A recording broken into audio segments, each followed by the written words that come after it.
സാധാരണ ഒരാൾ ഒരു ദിവസം ചെയ്ത് തീർക്കാവുന്നതിനേക്കാൾ കൂടുതൽ വർക്കുകൾ നമ്മൾ ചെയ്ത് തീർക്കാൻ പഠിക്കണം. സ്ട്രെച്ച് എലമെൻ്റ് എപ്പോഴും ഉണ്ടാക്കണം ജീവിതത്തിൽ. നമ്മൾ എത്താൻ പറ്റാത്ത ലോഡുകൾ എടുത്ത് സ്ട്രെച്ച് ചെയ്ത് ജീവിക്കാൻ പഠിക്കണം. അങ്ങനെ ലോഡ് കൊടുക്കണം. ആ ലോഡ് കൊടുക്കുമ്പോൾ അവരുടെ കപ്പാസിറ്റി കൂടും. അത് സിമ്പിളായിട്ട് നിങ്ങൾ ഏത് അവയവത്തിന് ലോഡ് കൊടുത്താൽ അവിടെ കപ്പാസിറ്റി കൂടും. ഈ കാലിന് നടക്കാൻ ബുദ്ധിമുട്ടുള്ള ആൾക്കാർ നിങ്ങൾ ശ്രദ്ധിച്ചിട്ടില്ല, ഈ തളർച്ചയൊക്കെ വന്നിട്ടുള്ള അവരുടെ കൈ ഭയങ്കര പവർഫുൾ ആയിരിക്കും, നമ്മുടെ കാലിനേക്കാൾ പവർഫുള്ളായി. കാരണം എന്താണ്? അവരുടെ കൈ കുത്തി, അവർക്ക് കാലിന് ബലമില്ലാത്തതുകൊണ്ട് അവർ കൈ കുത്തിയായിരിക്കും നടന്നത്. ആ ഓർഗൻ ബലപ്പെട്ടു. എവിടെയാണോ നമ്മൾ അവരെ കൊണ്ട് പ്രവർത്തിപ്പിക്കുമ്പോൾ സ്ട്രോങ് ആവുകയാണ് ചെയ്യുന്നത്. അപ്പോൾ ഇത് നമ്മൾ മനസ്സിലാക്കുക. ആൾക്കാർ എത്രയോ ടൈം വെറുതെ സോഷ്യൽ മീഡിയയിലൊക്കെ തോണ്ടി മാത്രം സമയം കളയുന്നത്. അപ്പോൾ ഈ സോഷ്യൽ മീഡിയയിലൊക്കെ നമ്മൾ തോണ്ടിക്കൊണ്ടിരിക്കുന്നവരെ സംബന്ധിച്ച് ഏറ്റവും കൂടുതൽ ഈ അൽഷീമേഴ്സ് രോഗം ഉണ്ടാകുന്ന എങ്ങനെയുള്ളവരുടെ ഇടയിലാണെന്നറിയോ? ഈ അൽഷീമേഴ്സ് പോലത്തെ രോഗങ്ങൾ ഏറ്റവും കൂടുതൽ ഉണ്ടാകുന്നത് ഈ ഇൻകംപ്ലീറ്റ് സ്റ്റോറികൾ. അതായത് നമ്മുടെ ബ്രെയിനിനൊരു പ്രത്യേകതയുണ്ട്. നമ്മളൊരു കാര്യം കേട്ട് കഴിഞ്ഞാൽ ആ സ്റ്റോറി കംപ്ലീറ്റ് ആയില്ലെങ്കിൽ ബ്രെയിൻ ഒരിക്കലും സമാധാനത്തോടെ ഇരിക്കാൻ പറ്റില്ല.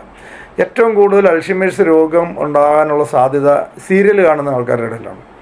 സീരിയൽ കാണുന്ന സിനിമ കണ്ടാൽ അത്രയും വരികയില്ല. സിനിമയ്ക്ക് ഒരു കൺക്ലൂഷനുണ്ട്. നമ്മൾ 2 മണിക്കൂർ 2.5 മണിക്കൂറുണ്ട്, അതിനൊരു കൺക്ലൂഷനുണ്ട്. ആ സ്റ്റോറി കംപ്ലീറ്റ് ആയി. ആ സ്ഥാനത്ത് സീരിയലൊക്കെ കാണുന്ന ആൾക്കാരിൽ വരുന്ന ഒരു പ്രശ്നം എന്താണെന്ന് വെച്ച് കഴിഞ്ഞാൽ, നമ്മുടെ ബ്രെയിൻ ഈ സീരിയൽ കാണുന്നു.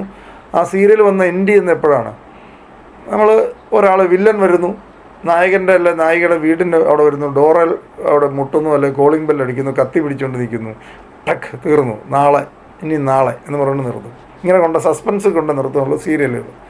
ഈ സസ്പെൻസ് നമ്മൾ നോക്കുക, ആ സീരിയലൊക്കെ കണ്ടിട്ട് നമ്മൾ ഹാപ്പിയായിട്ട് കിടന്നു. ഓക്കെ, ഈ സസ്പെൻസിൽ ഇങ്ങനെ നമ്മൾ കിടന്നെന്ന് മാത്രമേ ഉള്ളൂ. നമ്മുടെ ബ്രെയിൻ ഇതൊന്നും വിടുകയില്ല.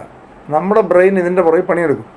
ബാക്ക് എൻഡ് നമ്മുടെ മൊബൈൽ ഇപ്പോൾ നിങ്ങൾ ഇടയ്ക്ക് ചില സമയത്ത് മൊബൈലിരുന്ന് ചൂടാകുന്ന കാണാൻ മേലെ എന്താ സംഭവിക്കുന്നത്? ബാക്ക് എൻഡിൽ ഒത്തിരി പരിപാടികൾ നടക്കുന്നുണ്ട്.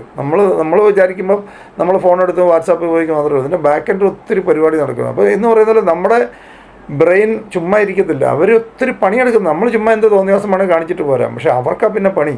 അവരെന്ത് ചെയ്യുന്നു വെച്ച് കഴിഞ്ഞാൽ ഈ സ്റ്റോറി ഇൻകംപ്ലീറ്റ് ആയിട്ടുള്ള സ്റ്റോറികളെ എടുത്തിട്ട് കംപ്ലീറ്റ് ചെയ്ത് ഫയൽ ക്ലോസ് ചെയ്യാൻ നോക്കും. ഇൻകംപ്ലീറ്റ് ആയിട്ടുള്ള സ്റ്റോറികൾ മുഴുവൻ നമ്മൾ കാണിക്കുന്നത് അവരെവിടെ നിന്നാണ് ഇതെല്ലാം എടുക്കുന്നത്? നമ്മൾ ജനിച്ച് വീണ കാലം മുതൽ, അതായത് നമ്മൾ ലേബർ റൂമിൽ കിടന്നപ്പോൾ മുതലുള്ള സാധനങ്ങൾ നമ്മൾ ബ്രെയിൻ കയറി പ്രോസസ്സ് ചെയ്തിട്ടുണ്ട്. നമുക്കൊന്നും കൺട്രോളില്ല നമ്മുടെ ഈ ബ്രെയിൻ എന്നൊക്കെ കാണിക്കുന്നതെന്നുള്ളത്. ലേബർ റൂമിൽ നമ്മൾ ജനിച്ചപ്പം മുതൽ അവിടുത്തെ സ്മെല്ലും സൗണ്ടും വരെ നമ്മുടെ ബ്രെയിൻ പ്രോസസ്സ് ചെയ്തിട്ടുണ്ടെന്നാണ് പറയുന്നത്. ഈ സാധനങ്ങളെല്ലാം പുള്ളി സ്റ്റോർ ചെയ്യുന്നത് എങ്ങനെയാണെന്നറിയോ? സ്മെല്ലും സൗണ്ടും വെച്ചിട്ടാണ് സ്റ്റോർ ചെയ്യുന്നത്.